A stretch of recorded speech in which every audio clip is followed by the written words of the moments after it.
Hello students, देखिए AIIMS का second chapter laws of motion में, मतलब स्ट्रेट लाइन मोशन, ठीक है ना। स्ट्रेट लाइन मोशन में से जो क्वेश्चन एम्स में आए हुए हैं मैं एक एक करके बताऊंगा। देखिए फर्स्ट क्वेश्चन में क्या बोला है इसने, the ratio of magnitude of average speed to average velocity. मान लीजिए पॉइंट ए से पॉइंट बी पे पहुंचना है किसी को, तो ये रास्ता है, मान लीजिए ये रास्ता है, ठीक।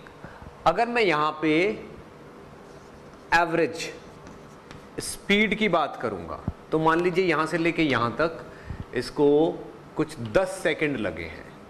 ए से बी तक कितना टाइम लगा है, 10 सेकंड्स लगे हैं। और इस वाले पाथ की लेंथ है 240 मीटर। ये तो एवरेज स्पीड हो जाएगी total distance by total time 240 by 10 यानी कि 24। और ये वाली जो डिस्टेंस है स्ट्रेट लाइन, ये वाली डिस्टेंस मान लीजिए 180 है। डेफिनेटली 240 से तो कम ही होगी, तो एवरेज वेलोसिटी ये हो जाएगी 180 बाई अगेन 10 यानी कि 18 मीटर पर सेकंड और मीटर पर सेकंड। इसका मतलब ये हुआ कि इस एवरेज स्पीड हमेशा ज्यादा ही होगी, क्योंकि एवरेज स्पीड क्या होती है, पाथ की length. This is path length, and path length जो होगी वो ऑलवेज ग्रेटर देन और इक्वल टू डिस्प्लेसमेंट का जो मैग्नीट्यूड है उससे ज्यादा ही होगी या बराबर होगी।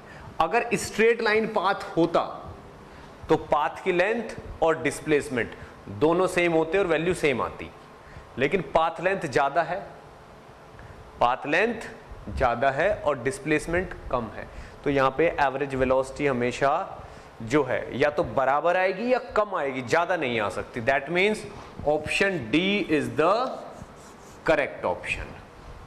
डी ऑप्शन यहां पे करेक्ट ऑप्शन होगा।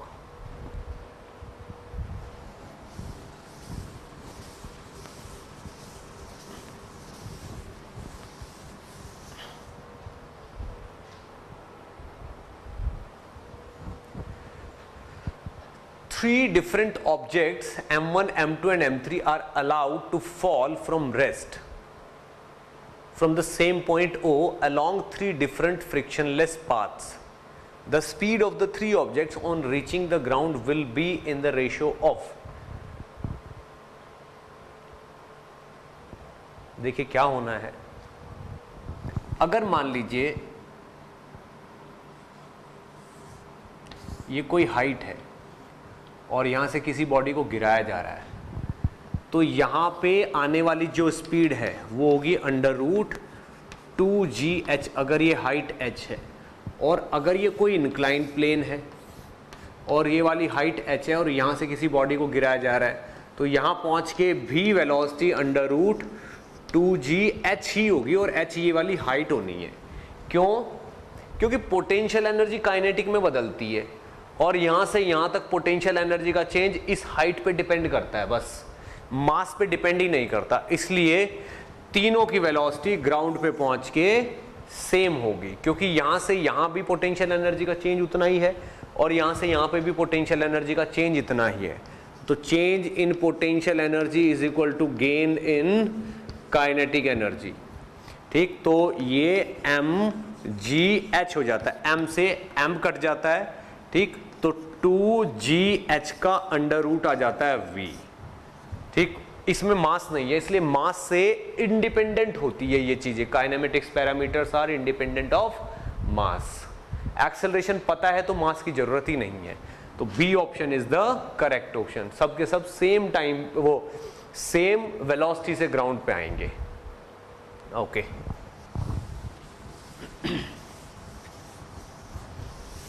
भाई, किसी भी हाइट से आप हैवी चीज को ड्रॉप कर दो, हल्की चीज को ड्रॉप कर दो, ग्राउंड पे सेम टाइम में और सेम वेलोसिटी से टकराती है।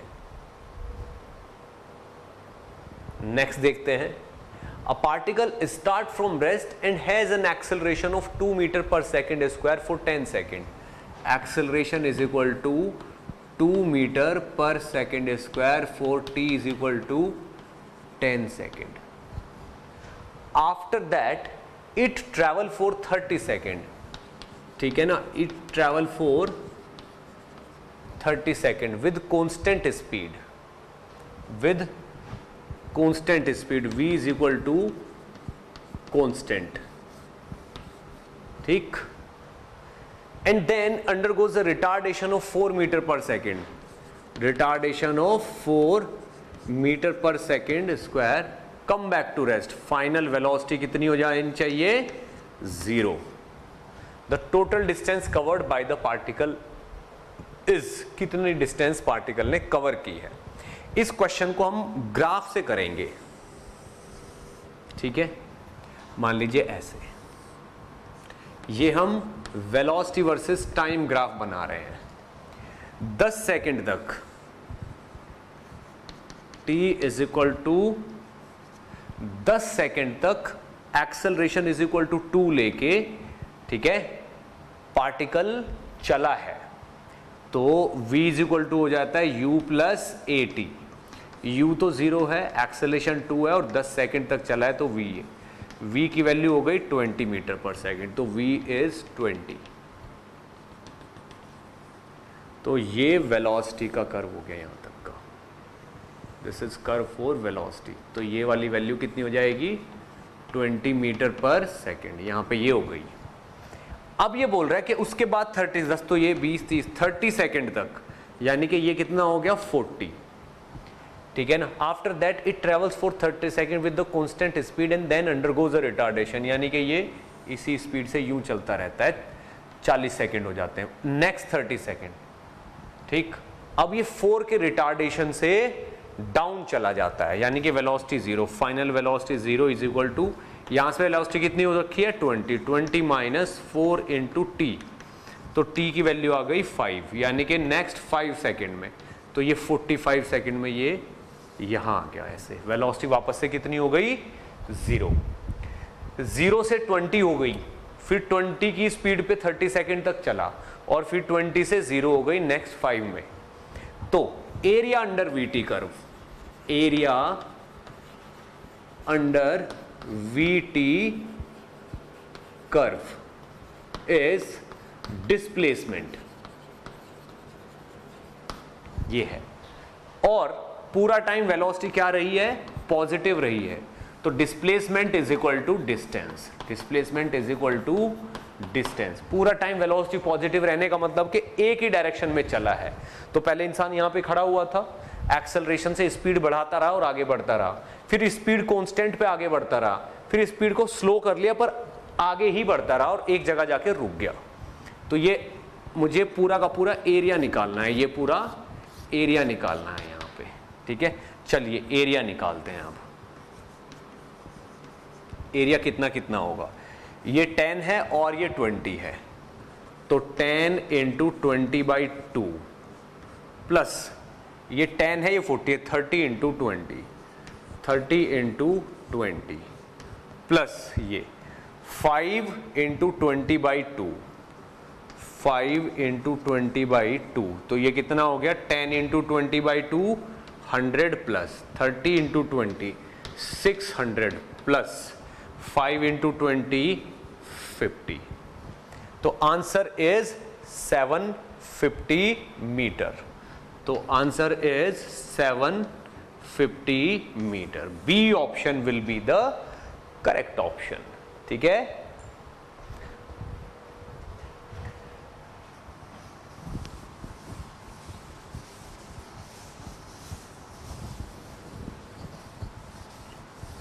ये डिस्टेंसेस है, पहली बार में 100 मीटर चलेगा, दूसरी बार में 600 और तीसरी बार में बस 50, तो तीनों को मिला के 750।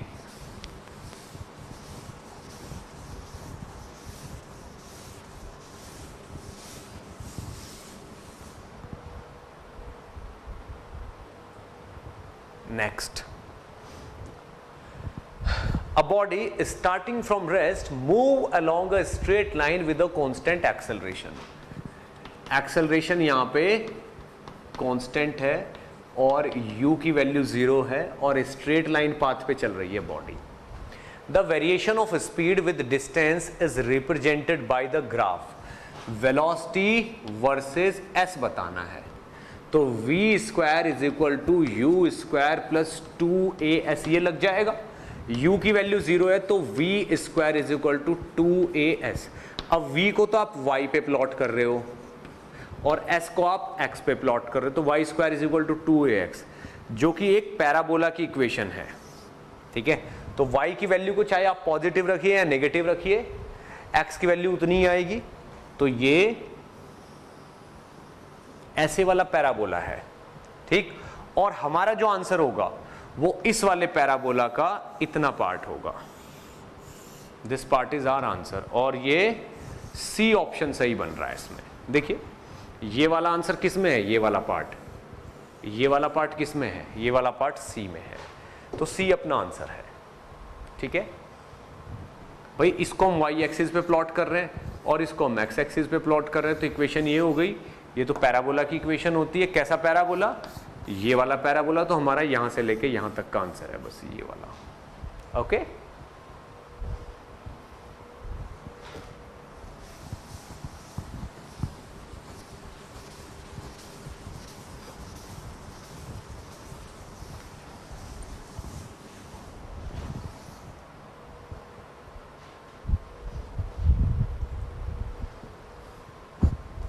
नेक्स्ट देखिए, a ball is thrown vertically upward, which of the following plots represent the speed time graph of the ball during its flight if air resistance is not ignored?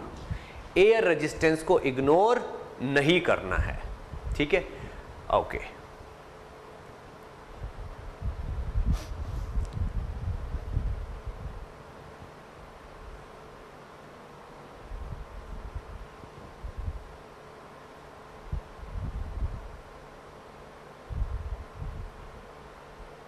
Ball is thrown vertically upward.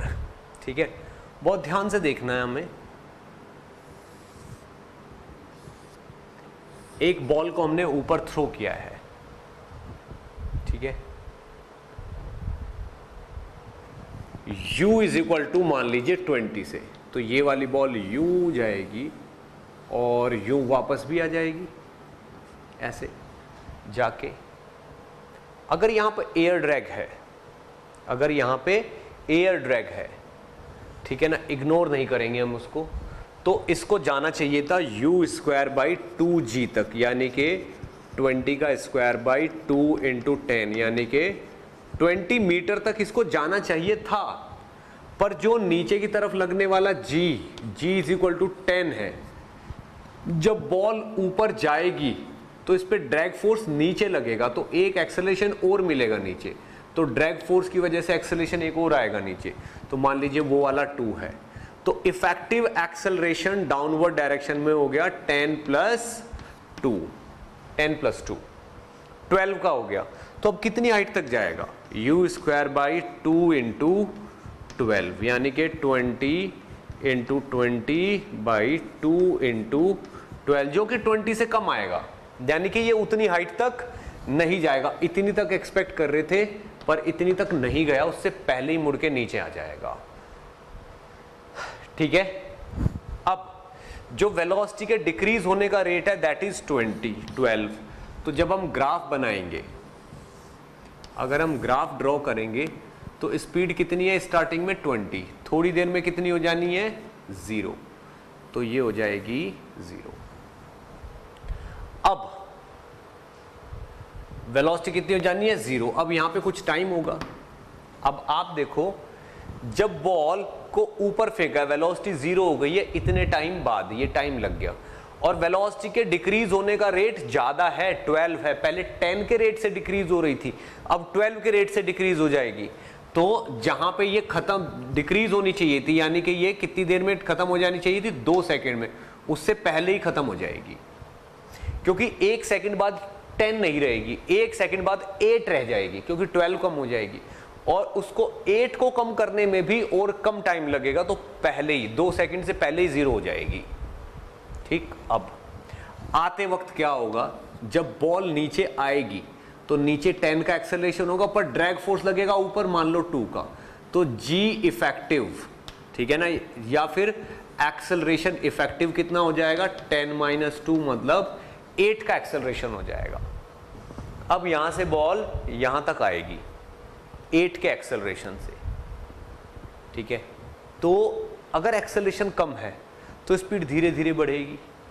तो यहां पे ये वाला graph ऐसे ना जाके यूं जाएगा, ऐसे जाएगा ये वाला ग्राफ।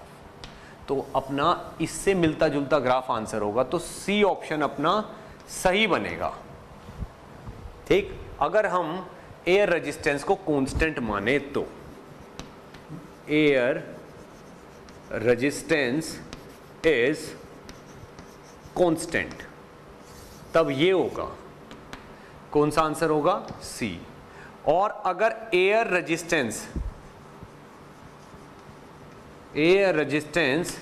इज नॉट कांस्टेंट, अगर air resistance is not constant तो ऑप्शन फिर इसके जैसा मिलता जुलता ऑप्शन डी सही हो जाएगा।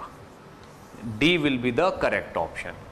If air resistance is not constant तो डी सही है, एयर रेजिस्टेंस कांस्टेंट है तो सी जैसा सही है। तो ऑप्शन सी या डी दोनों में से एक कोई सा भी आप ले सकते हो, ठीक है, सी या डी। और ये दोनों के दोनों सिमेट्रिकल नहीं होंगे, क्योंकि इसमें आते टाइम एक्सेलरेशन 12 है और इसको बनाते टाइम एक्सेलरेशन कितना है, 8।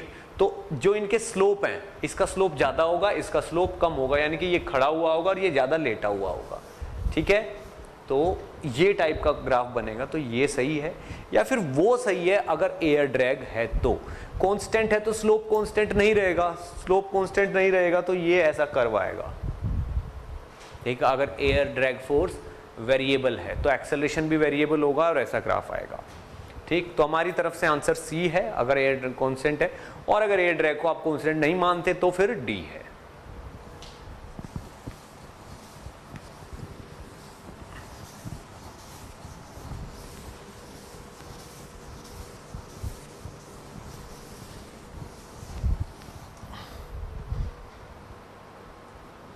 नेक्स्ट देखिए, to spheres of same size, one of mass 2 kg and another of mass 4 kg are dropped simultaneously from the top of the Qutub Minar.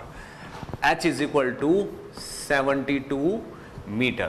When they are 1 meter above the ground, the two spheres have the same. देखिए, अगर मान लीजिए ये दो 72 metre और 72 metre की height के towers हैं और इन पे दो लोग खड़े हुए हैं, ऐसे दोनों के दोनों किसी स्टोन को ड्रॉप करते हैं, मान लीजिए तो ये यहाँ आके यहाँ गिरेगा और ये वाला आके यहाँ गिरेगा, ऐसे, ठीक।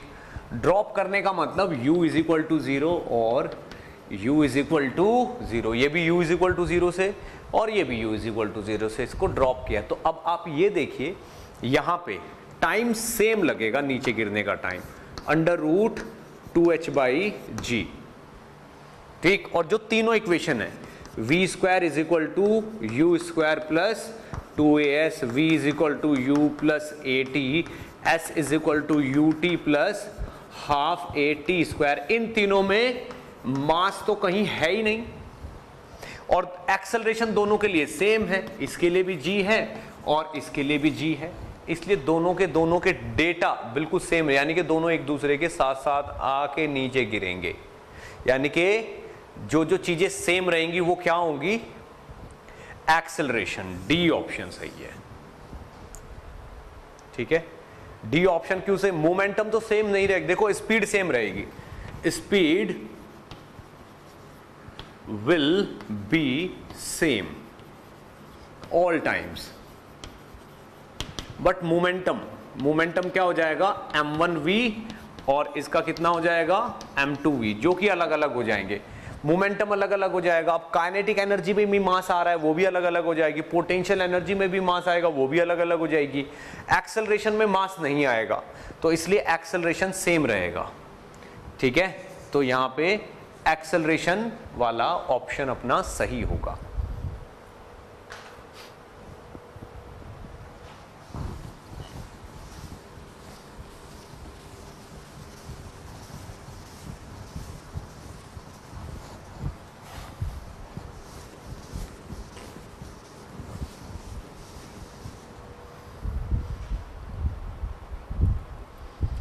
नेक्स्ट देखिए, विच ऑफ द फॉलोइंग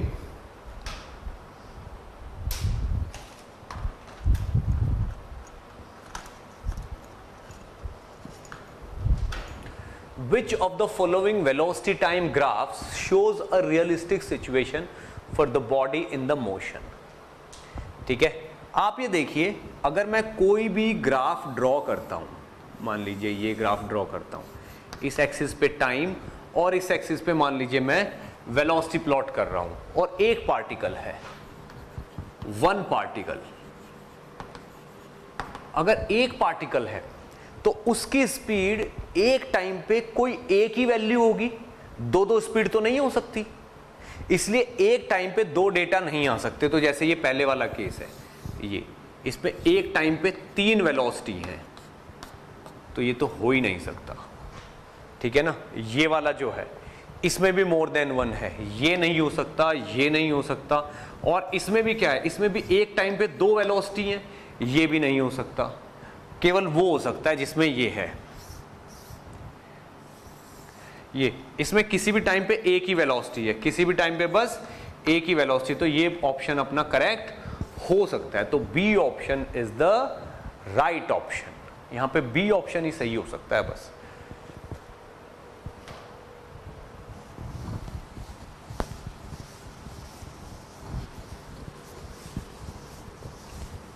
एक टाइम पे दो दो वैल्यू हो ही नहीं सकती, तो यहां पे कोई भी ग्राफ ले लो, एक टाइम पे दो दो वैल्यू आ रही है, मोर देन टू वैल्यू, पर इसमें एक टाइम पे एक ही वैल्यू है, इसलिए ये ही सही होगा, ठीक है।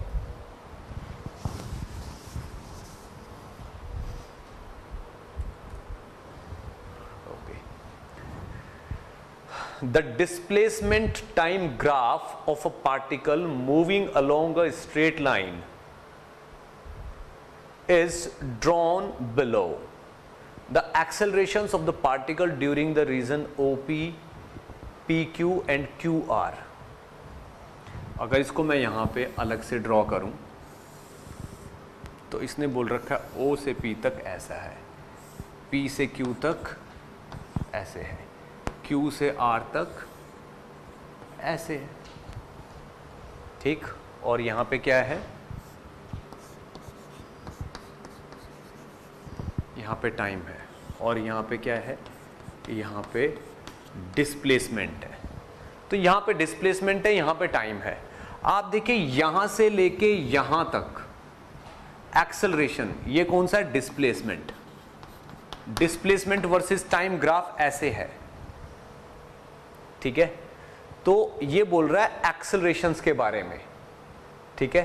तो आप ये देखिए, अगर यहाँ पे इसका स्लोप है, यानी कि अगर स्लोप देखा जाए, slope of x T curve, यानी कि dx by D T gives velocity, velocity बताता है। अब यहाँ पे स्लोप कम है, यहाँ पे ज़्यादा है और यहाँ पे ज़्यादा है, slope is increasing, this part में slope is increasing, that means velocity is increasing, that means acceleration is positive. Slope is increasing, slope increase हो रहा है, slope क्या होता है, velocity। तो अगर velocity increase होती है तो acceleration कैसा होता है, positive। यहाँ पे slope constant, slope constant मतलब velocity constant मतलब acceleration 0। और यहाँ पे क्या हो रहा है, स्लोप अब ज़्यादा है, यहाँ पे कम हो गया, यहाँ पे कम हो गया। इस केस में स्लोप इज डिक्रीजिंग, तो velocity is decreasing, acceleration negative. तो उसने क्या कहा, OP, फिर PQ और फिर QR। तो OP में एक्सेलरेशन पॉजिटिव, इसमें 0 और इसमें नेगेटिव। पॉजिटिव 0 और नेगेटिव, पॉजिटिव 0 और negative, C option is the correct option, ठीक है।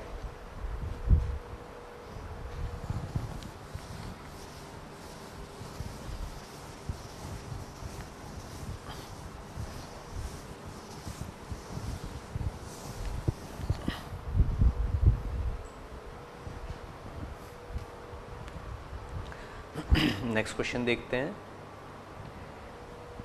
The displacement of a body given to be proportional to the cube of time elapsed, यानी कि displacement of the body is given to be proportional, यानी कि some constant c into T का cube of the time elapsed. The magnitude of the acceleration of the body is proportional to, acceleration बोल रहे हैं किसके proportional होगा, तो अगर मैं dx बाई डी टी कर दूं तो that will be 3ct²।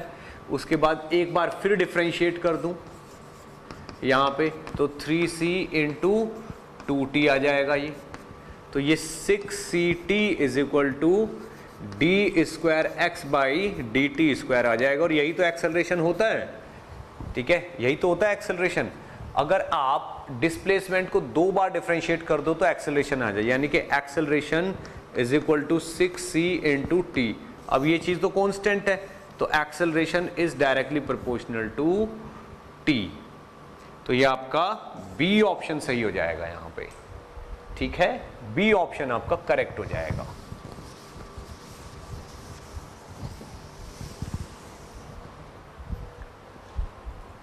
Next देखते हैं। A man is at a distance of 6 meters from a bus. The bus begins to move with a constant acceleration of 3 meters per second square. In order to catch the bus, the minimum speed with which the man should run towards the bus is. ठीक, ये बोल रहा है कि ये बस है, मान लीजिए ये बस है और ये मैन है यहाँ पे। इन दोनों के बीच की डिस्टेंस कितनी है इस टाइम, बस 6 मीटर। अब बस इस तरफ जा रही है, a is equal to 3 metre per second square से, a is equal to 3 metre per second square से। बिगिंस टू मूव यानी कि u इज इक्वल टू 0। तो मान लीजिए ये बहुत तेज दौड़ता है और बस को यहां जाके कैच कर लेता है, मान लीजिए बस को यहां जाके कैच कर लेता है। तो मान लीजिए ये वाली डिस्टेंस कितनी है d और ये 6 है, ठीक है, या ये मान लीजिए ये कितनी है d, तो ये d प्लस 6 होगी, ठीक है। तो ये काम मान लीजिए t टाइम में हुआ है, तो इसकी वेलोसिटी अगर v है, ये काम कितनी देर में हुआ t टाइम में, तो इसकी वेलोसिटी अगर v है तो d प्लस 6 होगा v इंटू टी।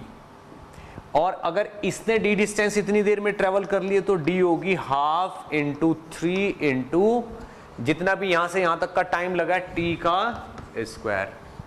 तो इस d की वैल्यू आप यहां डाल दो, मिनिमम स्पीड t चाहिए तो ये t की वैल्यू यहां पे डाल दो, या आप d की वैल्यू डालते हैं, d से v और t में रिलेशन मिल जाएगा। ये 3 है और ये कितना है 6 का डिस्टेंस है।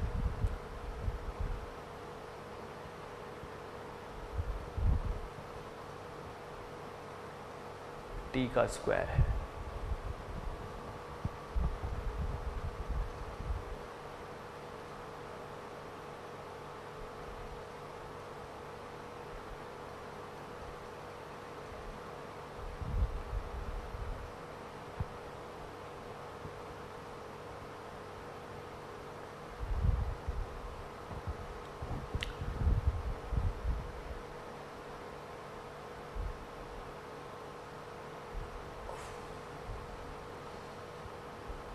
दोनों के बीच की डिस्टेंस कितनी है 6।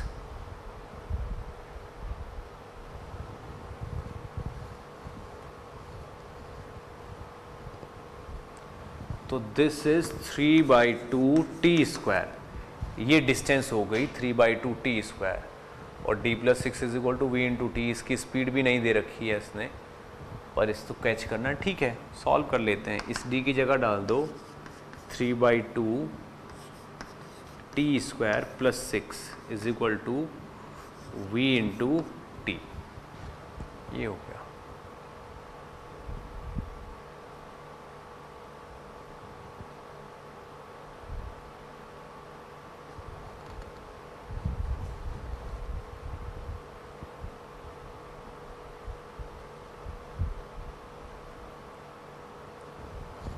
Minimum speed,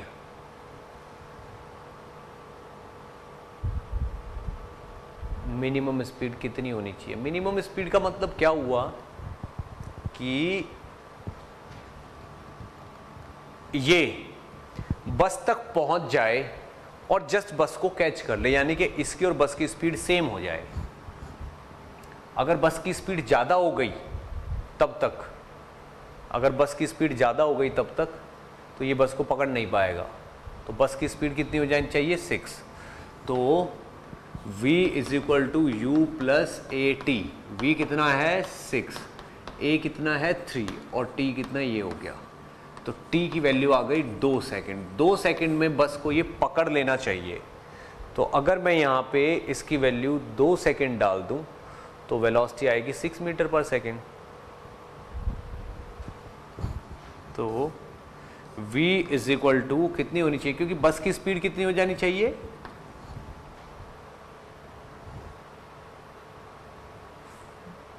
6 meter, and we will catch the bus. Minimum speed with which man should run towards the bus is.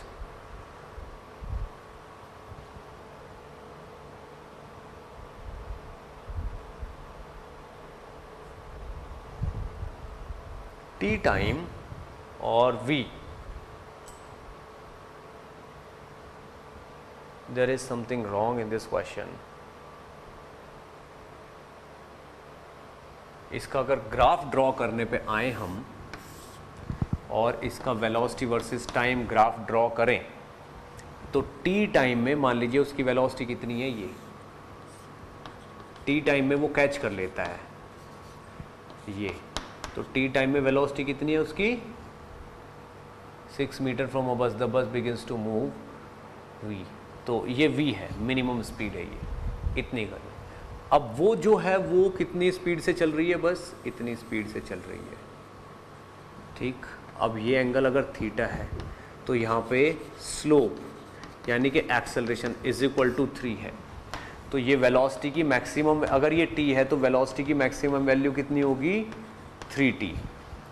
तो अब आप ये देखिए, अगर मिनिमम टाइम में t टाइम में ये इसको पकड़ लेता है तो जितना बस ने डिस्टेंस ट्रैवल की है, बस ने कितनी डिस्टेंस ट्रैवल की है? d। तो distance travelled by the bus कितना होगा? ये वाला एरिया, ये वाला एरिया। क्योंकि बस की स्पीड तो कंटिन्यूसली बढ़ रही है 3 के रेट से, तो अगर ये चीज़ 3 होगी तो ये 3t होगी, ठीक है भाई। v is equal to A T होता है, तो v इज इक्वल टू होता है 3 इंटू टी। तो वेलोसिटी 3t हो जाएगी t टाइम में। तो ये वाला एरिया कितना हो गया? बस की ट्रैवल डिस्टेंस कितनी हो गई? t into 3t। तो t इंटू 3t बाई 2 यानी कि 3/2 टी स्क्वायर। ये एरिया, अब बस ने कितनी, इसने v ने कितनी डिस्टेंस ट्रैवल की होगी? v into T. तो ये होगा v इंटू टी। अब ये जो एरिया है जो मैन ने ट्रैवल किया, v इंटू टी कितना होना है? This plus 6। तो v into T should be equal to 3t square by 2 plus 6।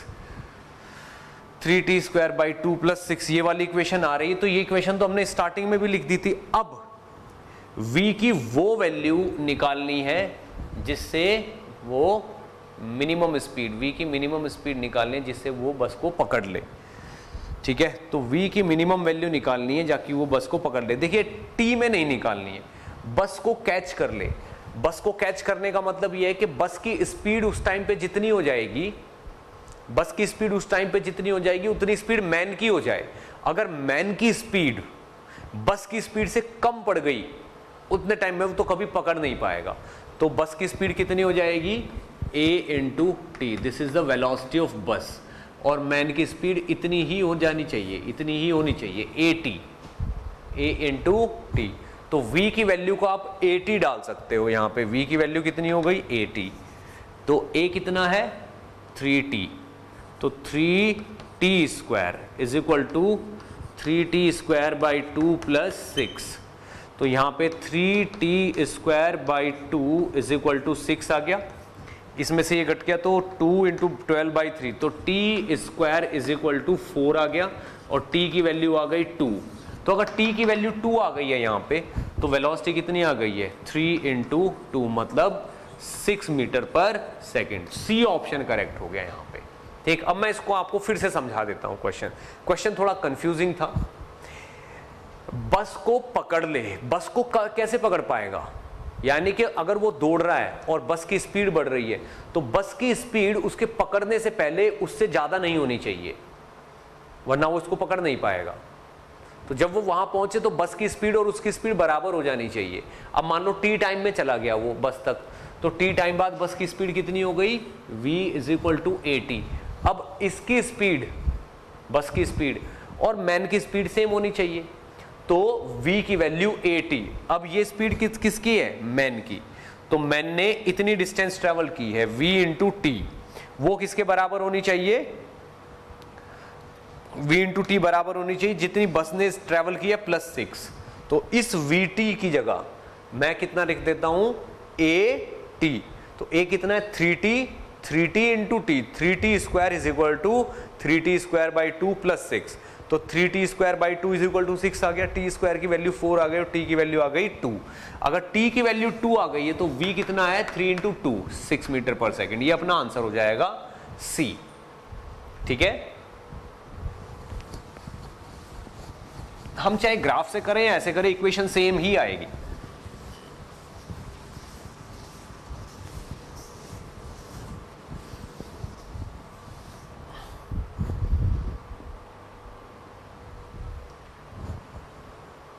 A ball is dropped from the top of a building 100 metre high. यानी कि मान लीजिए ये जो बिल्डिंग है दिस इज 100 मीटर हाई। ठीक है, at the same instant another ball is thrown upward with a velocity of 40 meter per second from the bottom of the building. Two balls will meet after। देखिए यहां से एक ball को drop किया गया है, तो ये बॉल नीचे आ रही है ऐसे, उसी टाइम एक बॉल ऊपर फेंकी है, तो ये वाली बॉल तो नीचे आ रही है और ये वाली बॉल ऊपर जा रही है 100 metre high. At the same instant another ball is thrown upward with the velocity of 40 metre per second from the bottom of the building. The two balls will meet after. देखिए बहुत ध्यान से देखना है, अगर मैं इस बॉल के साथ मान लो ये बॉल A और ये बॉल B, तो velocity of ball B with respect to A will be 40 metre per second, क्योंकि जिस वक्त इसको ड्रॉप किया गया इसकी वेलोसिटी 0 है और इसका एक्सेलरेशन नीचे की तरफ g है और इसका एक्सेलरेशन भी नीचे की तरफ g है। तो A relative acceleration is 0। Relative acceleration कितना है? 0। तो इस बॉल का और इस बॉल का रिलेटिव एक्सेलरेशन 0, इसलिए एक बॉल को दूसरी बॉल कांस्टेंट वेलोसिटी से ही दिखती रहेगी हमेशा। इसलिए अगर A बॉल B को देखेगी तो उसको 40 की स्पीड से दिखती रहेगी हमेशा। अब A के और B के बीच की डिस्टेंस कितनी है? 100 मीटर।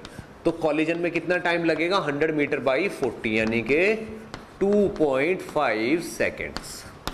इतने टाइम बाद कॉलिजन होगी। तो यहां पे भी C option will be the correct option. ठीक है, रिलेटिव फ्रेम में सॉल्व कर रहे हैं हम, A पे बैठ के B को देख रहे हैं।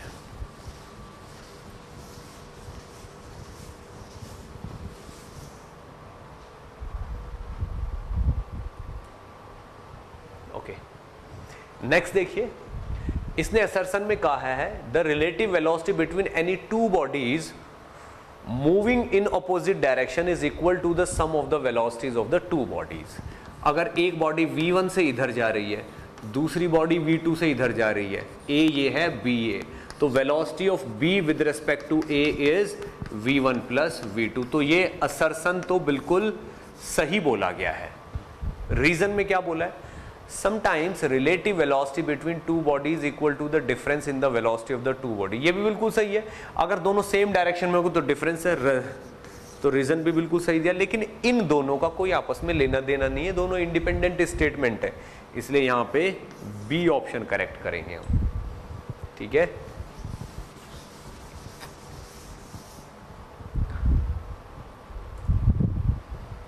नेक्स्ट देखिए, the speedometer of an automobile measures the average speed of the automobile. नहीं, ये इंस्टेंटेनियस स्पीड देता है, इंस्टेंटेनियस स्पीड।